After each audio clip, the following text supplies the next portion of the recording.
Algumas pessoas, quando eu coloquei nos stories, colocaram que não são ciumentas, que não sente nada de ciúmes, mas foi a minoria. A grande maioria falou que é um pouco ciumenta ou bem ciumenta. E aí, hoje eu vou falar um pouquinho a origem desse sentimento na nossa vida, onde que ele começa a se desenvolver e por que às vezes ele se torna nocivo. E até que ponto ele é normal de sentir. Bom, quando eu perguntei, né, como que o ciúme se manifestava na vida de cada um, bastante gente citou aí o sentimento da insegurança, que de alguma forma se manifestava como insegurança. E por isso eu resolvi falar um pouquinho que a insegurança ela está muito ligada à imagem que a gente tem de nós mesmos. E como ela vai se construindo, essa autoimagem. Tá, então a primeira coisa, antes da gente se ver com os nossos olhos e falar da gente com a nossa boca, a gente se vê pelo olho do outro e a gente se entende pelo que o outro fala da gente.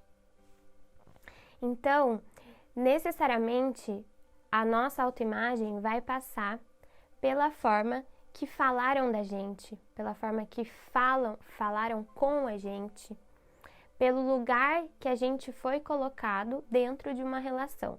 Isso acontece na nossa infância. A primeira relação que a gente tem na vida com um outro é a nossa mãe ou a nossa cuidadora. E aí tá a origem de grande parte aí da nossa da nossa construção, da nossa constituição, da forma que a gente vai entender o que é o amor, da forma que a gente vai entender a nossa importância na vida de um outro. Então, o nosso primeiro grande amor é a nossa mãe, né? E o que é aí, seria nessa situação, nesse amor que é de mãe e filho, mãe e filha, que é um amor de tanta completude, né? Aquele momento ali inicial, então, por exemplo, momentos da amamentação, que é um sentimento ali de não existe mais nada além dessa conexão, né? O primeiro intruso aí nessa relação seria o papai. Então, aí que entra, para quem já deve ter espiado um pouquinho de Freud, que uma das teorias mais conhecidas é do complexo de Édipo, que entraria aí o papai como intruso nesse amor completo, que a mamãe é toda minha e ela não precisa de mais nada além de mim, né? Ela é toda minha, eu sou toda dela. E aí alguma coisa não é muito bem assim quando aparece o papai. Um segundo intruso aí seria um irmão, que aí tem a ver com o vídeo anterior que eu falei do complexo de intrusão, que é quando vem alguém que nossos pais vão desejar para além da gente. Então, toda essa trama aí do complexo de Édipo, complexo de intrusão, e a construção da nossa autoimagem, a construção da forma que a gente vai se ver e se colocar, o lugar que a gente vai se colocar no mundo, tem muito a ver com tudo isso, né? Vai se construindo a partir disso. Das nossas primeiras relações na infância. Pai, mãe, irmãos, amigos. E essa autoimagem vai se moldando com isso. Tá, então, o que acontece? A gente entra numa narrativa sobre a nossa vida e a gente assume os papéis que a gente acredita que foram designados pra gente. E quando a gente é criança, a gente é muito colado no discurso do que o outro falou da gente, do que o outro falou que a gente tem que ser. Por isso que é tão importante nessa fase que exista aí uma relação com os nossos cuidadores, que Lacan fala aí de presença-ausência. Que seria o quê? Pais que cuidam, mas que não cuidam o tempo todo, nem estão ausentes o tempo todo. Então, é justamente nesse intercalo presença-ausência que se faz esse par aí que tem importância grande para a nossa constituição subjetiva. Isso principalmente ali nas fases iniciais da vida, né? Isso é imprescindível nas fases iniciais da vida, quando a gente é bebê, né? Que a mãe não fica o tempo todo em cima do bebê, hora ou outra deixa com alguém para cuidar, para ir fazer as próprias tarefas que precisa. Mas isso também no decorrer da vida, assim, da infância, né? Que pais e mães que não fiquem o tempo todo ali em cima, presentes, mas também que tenham presença.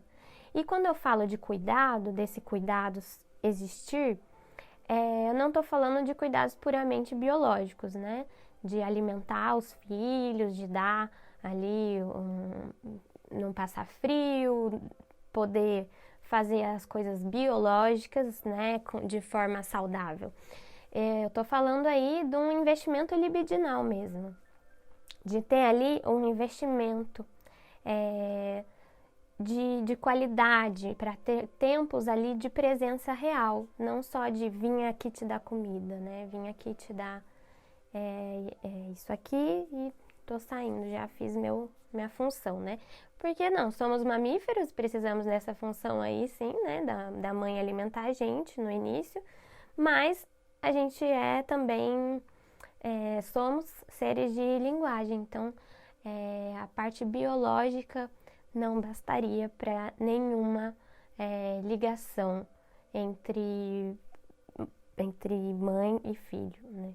Bom, e aí, tá, mas qual que é a diferença aí? Que hora que de fato entra inveja, ciúmes, né? Tem diferença? Na verdade, tá muito ligado uma coisa a outra, né? Tanto a inveja quanto o ciúme tem a ver com algo que alguém tenha, que eu me comparo, algum tipo de concorrência, mas tem uma diferença aí principal, que a inveja, ela se dá entre duas pessoas. Então, tem alguém sendo mais feliz que eu, tem alguém se satisfazendo mais que eu. E eu preciso dar algum jeito de privar essa pessoa de fazer isso que ela quer fazer. Porque eu suponho que a pessoa tá tendo um gozo mais satisfatório que o meu. Então, eu não gosto disso. O ciúme já se dá a 3, já tá mais ligado a esse lugar que eu achava que tinha na vida de alguém e corro o risco de perdê-lo. Esse lugar único que eu achava que tinha, de repente já não é mais só meu. Então tá ligado sempre a 3. Dando um exemplo muito simples, que contém tanto inveja quanto ciúme. Meu pai contou uma historinha pro meu irmão, e aí eu escutei a história, e a que ele contou pra mim foi outra. Mas eu achei a história do meu irmão muito mais legal. Então eu penso, nossa, me diverti bem menos que meu irmão. Que droga. Esse sentimento é da inveja, que meu irmão se divertiu mais que eu. Agora, o do ciúme é quando eu penso, nossa, meu pai contou uma historinha para o meu irmão hoje. Será que ele vai parar de contar a historinha para mim? Então, esse medo de perder um lugar que eu tinha. E quando eu falo que não necessariamente eles estão separados, não necessariamente como nesse exemplo mesmo, né? Que eu posso ter sentido tanto inveja do meu irmão quanto ciúme do meu pai com meu irmão, né? Então, teve uma relação a 2, um sentimento a 2 e um sentimento a 3. E como o ciúme é definido na psicologia? O ciúme é definido como uma ameaça real ou imaginária. Só que aí, o que entra agora, né? A gente não tem controle sobre a realidade. A gente não tem acesso a dados da realidade. Às vezes temos, mas não a toda a realidade. Então, a gente nunca saberá o que o outro faz, o que o outro pensa, o que o outro sente. Então, isso vai ficar muito no plano, muito mais no plano do não sabido do que do sabido. É por isso que essa parte da imaginação se aflora muito mais. E aí, Freud, ele divide aí em 3 tipos de ciúme, que também não necessariamente vão estar sempre separados, né? A gente vai sentir separadamente. Mas existem graus, de fato, né? Ele fala aí do ciúme concorrencial, do projetivo e do delirante. O concorrencial tá ligado a isso que eu falei do medo da perda de um lugar. E ele é uma evolução aí da inveja. Então, alguém tem algo mais interessante que eu, alguém faz algo mais interessante que eu não tô muito legal comigo, então acho que eu vou ser trocado. E que tá ligado também ao que eu falei da autoimagem. Acho que eu vou ser trocado, acho que tem pessoas muito melhores que eu por aí. O projetivo muito mais tem a ver com o meu desejo, com as minhas fantasias e meus desejos. O que acontece no projetivo? E ele pode ser muito sofrido também. No projetivo, eu nego as coisas que eu sinto, eu nego as fantasias e desejos que eu possa vir a ter ou que eu já tenho. Eu nego, eu barro. E que mecanismo que eu faço para isso? Eu projeto num outro. Então, porque eu não gosto de ver em mim, não quero ver em mim essas coisas, eu projeto num outro. É um mecanismo de defesa para que eu não veja em mim tudo isso que eu sinto. É um mecanismo inconsciente que acontece. Isso acontece muito. Por exemplo, pode ter a ver com, por exemplo, um desejo homossexual reprimido. Então, eu sinto atração pelo mesmo sexo que eu, mas eu não aceito muito bem isso. Então, se intensifica o ciúme que eu sinto com relação a um terceiro, né? Que eu acho que o meu parceiro está desejando uma pessoa que, na verdade, quem estava desejando era eu. Eu que achei essa pessoa muito atraente. Isso me faz balançar, mas é ele quem está sentindo, não eu. É um exemplo, tá? Outro exemplo muito comum eu vou pegar aí o que temos mais dados aí, né?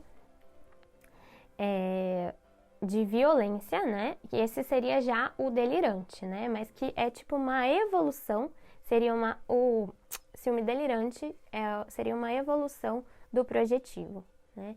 Então, aquele homem que precisa sempre estar olhando para o lado, que ele é muito, não consegue investir só em uma pessoa e que muitas vezes trai compulsoriamente, mas aí, se existe uma ocasião que ele imagine que está sendo traído, ele pode vir até a praticar alguma violência contra a parceira, né?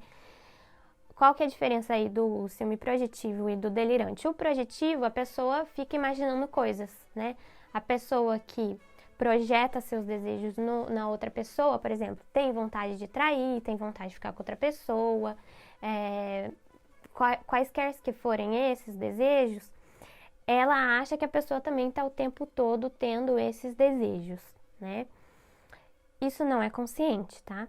Mas acontece e causa sofrimento. A diferença é que fica no plano da dúvida, esse ciúme. Será? Será que é assim? Será que ela sente isso? Será que ela quer isso? E o delirante já fica ali no plano da certeza. Então, aquele cara malucão, eu tenho certeza que ela tá me traindo. E o único jeito que eu tenho para barrar esse gozo dela que ela tá tendo com outra pessoa é matando ela. Único. Qual outro jeito seria de controlar um gozo de alguém com outra pessoa que eu não tenho controle dessa situação? Não tem. Então a pessoa pode chegar a matar outra pessoa. Por isso que eu falei que o ciúme ele pode evoluir para coisas muito nocivas, né? Inclusive fatais. Chegamos aí num ponto mais, né, o mais extremo aí do ciúme. Mas Freud fala desses 3, né? E são coisas interessantes para a gente notar em nós mesmos, para para nós olharmos para si mesmos. Singular, plural, tudo misturado. Por quê? Porque quando a gente passa a também nos autorizar a sentir mais um desejo, no sentido que nosso desejo ele tem destinos plurais, a gente também passa a permitir que o outro tenha isso. Como se não permitir fosse mudar alguma coisa, então nem mudaria. Mas quando a gente passa a autorizar que a gente não é tudo pro outro e o outro não é tudo pra gente, a gente deixa de se sentir culpado também por isso, a gente também vai sentir menos ciúme. Porque tá tudo bem, né? Nunca uma pessoa vai ser tudo pra outra. E se fosse, mataria o desejo. Quando um casal se fecha muito um no outro e não faz mais nada na vida, assim, de interesses libidinais, não no sentido sexual, no sentido de interesse de vida, né? De os interesses estar sempre relacionados ao parceiro, o desejo vai cair. Isso é batata, não tem como. Se você direciona todos os seus interesses junto a uma pessoa, tá sempre ligado a outra pessoa, vai cair o próprio interesse de um pelo outro. Porque já não tem nada mais faltando, não tem nada fora ali, né? O que mais tem para você conhecer dessa pessoa? Nada? Que graça tem isso? Se você já tem tudo dessa pessoa, né? Já sabe tudo dessa pessoa. É claro que isso é impossível. Mas existem situações aí mais acomodadas em que isso acontece, né? Bom, mas o que eu tô querendo dizer, né? O amor, ele é um sentimento fazedor de laços. Ele funciona a favor da vida, de fazer laços com outras pessoas. Ele tem uma função desejante.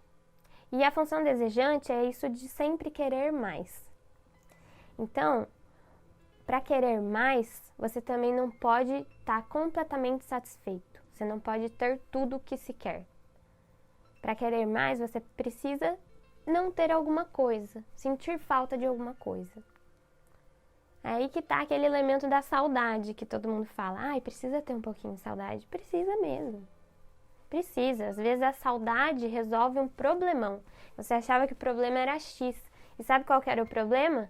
Que você não estava sentindo falta da pessoa. E esse era o problema. Então, por isso que às vezes viajar, ficar um pouquinho sozinho, separar um pouquinho de ficar cada um no seu canto, resolve. Claro que nem sempre. Às vezes são problemas que você tem que, de fato, dialogar e ver o que tá ali, né, na trama. Mas, muitas vezes, a saudade é o que estava faltando. Tava faltando a falta. Tava faltando sentir falta. Né? Então, até certo ponto, você fantasiar um pouco com o que a pessoa quer para além de você é bom. É bom que você saiba disso e que você reconheça isso em você também, para que você também não deixe de ser uma pessoa desejante, de querer ser uma pessoa desejada. Por exemplo, sonhos eróticos. É errado sonhar com outra pessoa que não nosso parceiro ou parceira? Por que seria errado? Por que seria errado? Você ter sonhos eróticos com outra pessoa, você está simplesmente exercendo um pedacinho, realizando um pouquinho desse desejo, de forma não nociva, que você não está fazendo nada indo a ato, né? E aí, existem aí alguns cuidados, né, que você precisa ter. Existem combinados nas relações, existem pontos fracos em cada um. Eu não vou sair contando sonhos eróticos para o meu namorado, né? Ou, às vezes, é a fantasia dele também. Às vezes ele gosta de ouvir, às vezes ele pede para ouvir. As pessoas são muito diferentes umas das outras, as fantasias são muito diferentes umas das outras, mas elas também podem combinar e podem ser muito gostosas juntas também, né? Por isso que é tão complexo, porque às vezes a gente tem que usar da imaginação, da fantasia de algo que na prática não seria saudável ou que seria nocivo, mas que tudo está na quantidade. Se você pega uma pitadinha pode fazer toda a diferença para que, por exemplo, a vida sexual de um casal se torne muito mais interessante, quando um permite o outro também mostrar essas fantasias, né? Então, uma coisa, assim, para tranquilizar vocês, é que onde tem desejo, tem angústia. Isso em tudo da vida, não estou falando só de relações amorosas. É um fato. O desejo está necessariamente ligado à angústia. O problema é quando a angústia toma conta. Quando ela faz com que a gente só possa ver uma situação. Que a gente fica cego para o amor, e a gente passa a ver só o ciúme. Isso significa que o ciúme está tomando conta, né? E o que está acontecendo? Está sendo muito mais presente brigas, desentendimentos, desconfortos. E aí, por que o ciúme é tão angustiante? Porque o ciúme está ligado ao desejo, nossos desejos. O ciúme, ele está muito mais ligado aos nossos do que ao do outro. Muito mais. Não só os nossos, mas como ao que nós fantasiamos a respeito do desejo do outro. Então, nos casos que eu dei exemplo, no que eu falei dos tipos que Freud fala, tem um pouco de cada, né? Tanto o que eu sinto, o que eu fantasio, para além da pessoa com quem eu me relaciono, quanto ao que eu imagino que o outro possa estar fantasiando, querendo, fazendo e daí por diante. E então, por isso que é angustiante, porque onde tem desejo tem angústia.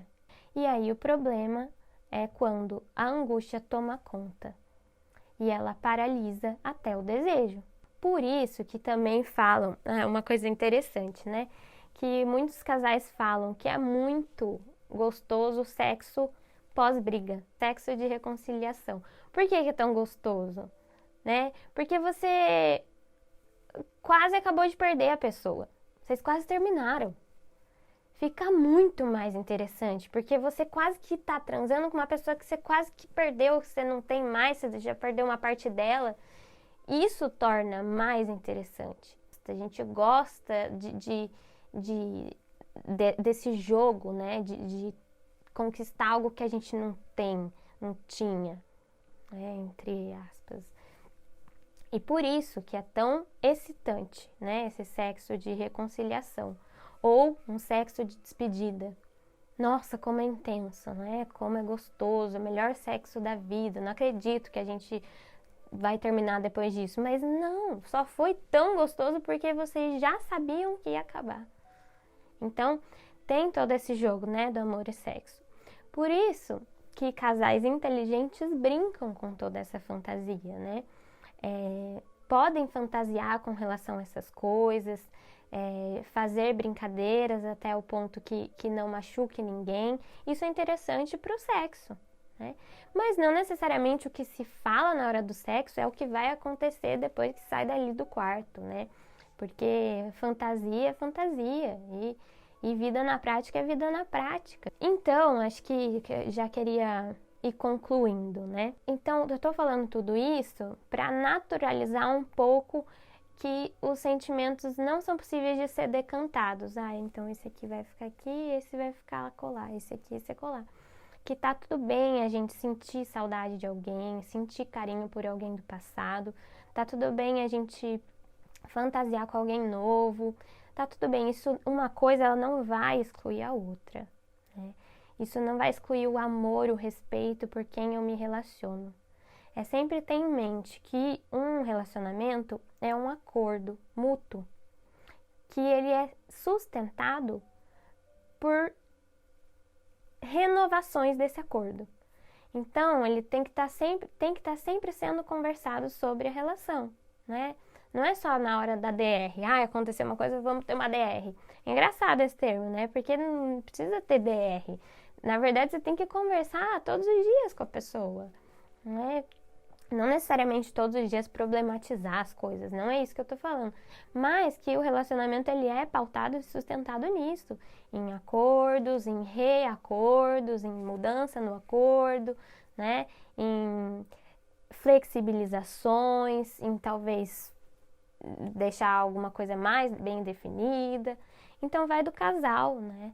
Então, o que você sente de amor e afeto e desejo e carinho pela pessoa com quem você está não vai ser excluído ou diminuído se você sente algum outro tipo de sentimento por outra pessoa do passado, do presente ou que se imagina no futuro, entende? É muito complexo, né, na vida real, né? Falar é muito mais fácil, mas é que de fato é complexo porque as coisas se misturam e tá tudo bem, porque somos plurais, nossos sentimentos também são plurais, nossas relações também podem ser plurais. Bom, espero que vocês tenham gostado do vídeo de hoje, que eu fiz com a intenção aí de dar algumas dicas e esclarecimentos para lidar com ciúme. E me conta se você é uma pessoa ciumenta ou não, se você sofre com isso ou não, ou até gosta, se você tem um relacionamento fechado ou não. E fica atento ao próximo vídeo que eu vou estar falando sobre amor próprio.